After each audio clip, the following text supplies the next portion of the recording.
Chapter 5, Cognitive Learning Processes. Cognitive information process theories primarily describe learning rather than explain it. Inputs are stored in working memory, rehearsed, coded, and linked with relevant information and stored in long-term memory. Cognitive learning theories explain learning in terms of changes in cognitive processes. Metacognition refers to higher order cognition. The role of conditional knowledge is discussed first. Then the chapter attempts to explain how metacognition processes integrate information and promote learning. First, a student understands what skills and strategies are required to perform the task, and then the student knows how and when to use the skills and strategies to complete the task successfully. There's a video on YouTube that explains metacognition further. With metacognition, there comes three different types of knowledge. First, you have conditional knowledge, and that is understanding when and why to employ different types of knowledge, declarative and procedural. Declarative knowledge is knowing facts, opinions, beliefs, ideas you have about yourself, ideas you have about the world, about history, about political systems. Procedural knowledge is knowing how to complete math procedures, reading strategies such as skimming and goal setting. Metacognitive awareness is influenced by variables associated with learners, tasks, and strategies. Learners' abilities to know how well they have done can influence metacognition, and then knowing how the task is learned and how the information is retrieved is next, and then finally, the learner needs to understand the strategies that they need to complete the task. Understanding which skills and strategies help us learn and understand information. Students must be taught when, where, and why to apply these learning strategies to a given situation or task. They need to know the purpose in learning and important points of the task.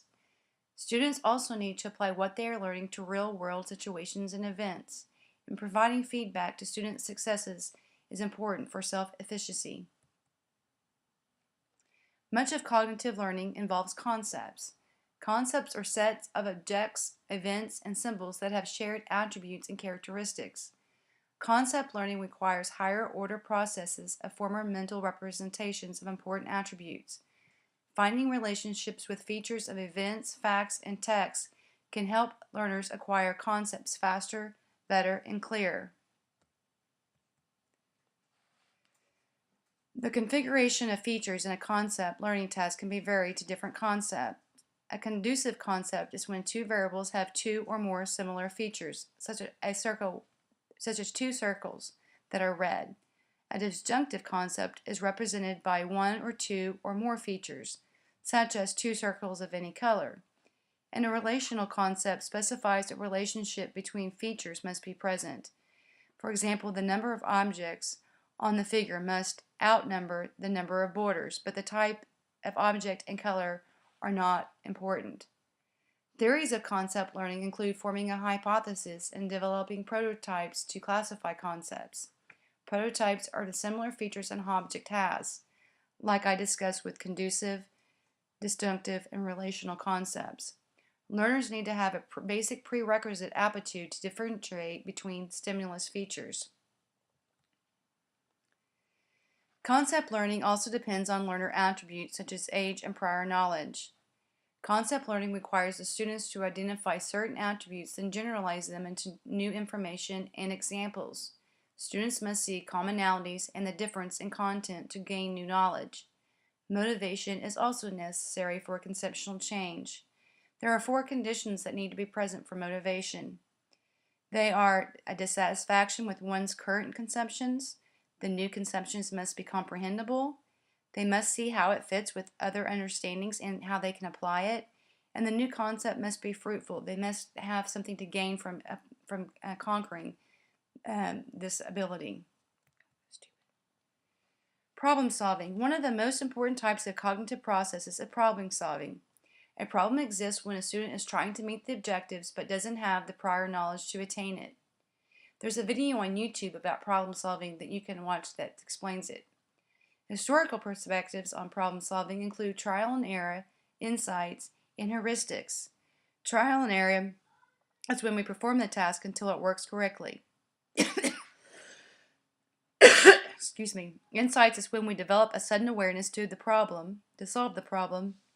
And heuristics is when we understand the problem, devise a plan, carry out the plan, and look back to see if it worked. As students go through the experience, they gain representations to accomplish the goal or aim.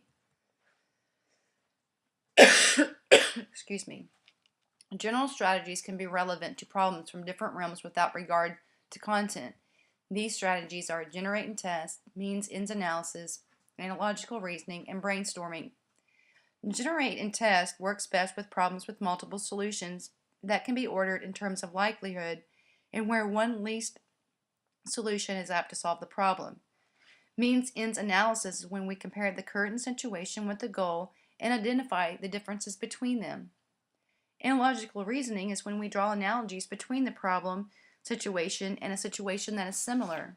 And then brainstorming is when we define the problem, generate solution, decide on criteria for judging solution, and then select that solution. They work best when working on problems that don't have obvious answers and aren't useful when working with recognized content. Specific strategies are used when trying to solve problems from a particular discipline, such as choosing a major or deciding where to live. Problem solving includes the ability to gain and remember production systems. Production systems are actions or rules that set the circumstances for activating the way the process works that enable learning, like the way a computer system processes algorithms. Expert problem solvers are able to retain a higher level of competency than novice. Expert problem solvers have practice in problem solving for long periods of time to become better at problem solving.